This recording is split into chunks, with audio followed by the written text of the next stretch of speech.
hein, maintenant qu'on a compris ce que c'est que la corrélation et ce que c'est que des conditions d'application. Donc on a une formule ici, on a deux variables x et y. Hein, x et y. X, ça peut être, c'est l'exemple qu'on a vu précédemment, hein, donc c'est nos deux variables ici. Hein. X, ça peut être le nombre d'études, d'accord? Par exemple, durant la semaine ou le mois précédant l'examen, d'accord? Et les notes obtenues lors de l'examen.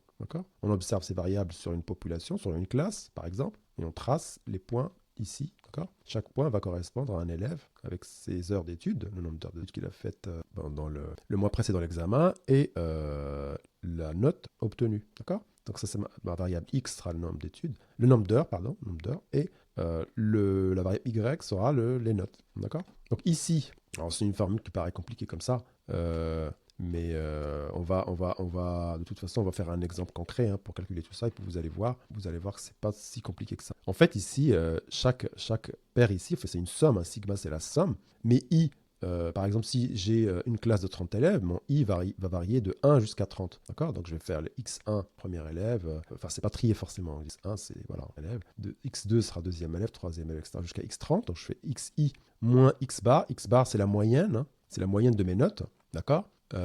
Les y ici, c'est la deuxième variable. Hein. On a dit que c'était x, on a dit que c'est le nombre d'heures, hein, donc les nombres d'heures, et y, c'est les notes. D'accord. On prend les différents écarts à la moyenne pour chaque variable, qu'on multiplie. D'accord. On fait la somme, puis on rapporte ça sur la dispersion, le produit des deux dispersions des deux variables. Mais il vaut mieux qu'on regarde ça sur un exemple simple, ça va être plus clair. En fait, ici, c'est juste, en fait, ce qu'on fait, c'est qu'on mesure, dans quelle mesure, là, ici, chaque paire de valeurs correspondantes, hein, les x1 avec y1, etc., de nos deux variables, s'écartent de leur moyenne respective. On multiplie les deux et on normalise tout ça par la dispersion hein, de chaque variable. Donc je vais prendre un exemple simple. Donc j'ai x1, 2, 3, d'accord. Y, j'ai observé 2, 3, 4, d'accord. Donc ça veut dire que pour l'individu 1, mettons que c'est des temps derrière, hein, sa variable x vaut 1, sa variable y vaut 2, x2, donc la deuxième personne, x égale à 2, y égale à 3, la troisième personne, x égale à 3, y égale à 4, d'accord. Donc je calcule d'abord mes moyennes hein, sur la variable x, la moyenne c'est 1 plus 2 plus 3 sur 3, ça fait 2.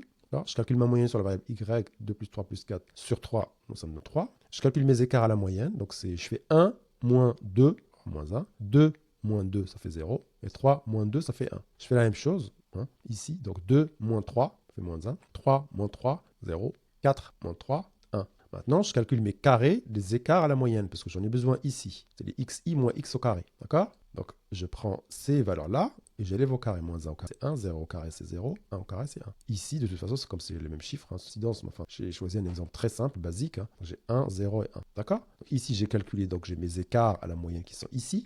Xi moins x bar, c'est ça. Yi moins y bar, c'est ça. Les carrés des écarts sont là. Maintenant, je suis prêt à calculer mon R, hein, mon coefficient de personne.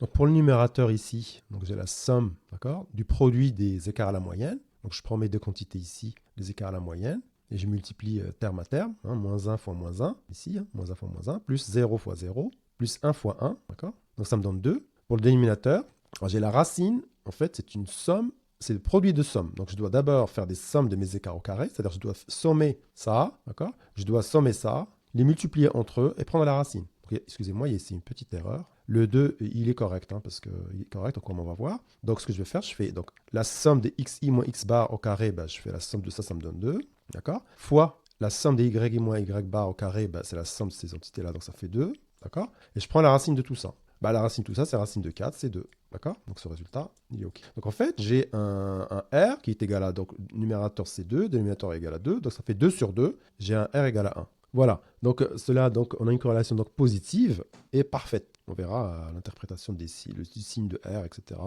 De toute façon, R est toujours situé entre moins 1 et 1. D'accord. Ici, ce qu'on va dire, on a une corrélation positive très forte, donc c'est le maximum. Hein, parce que bien évidemment, vous voyez bien, j'ai choisi un exemple très simple, 1, 2, 3, 2, 3, 4. Donc on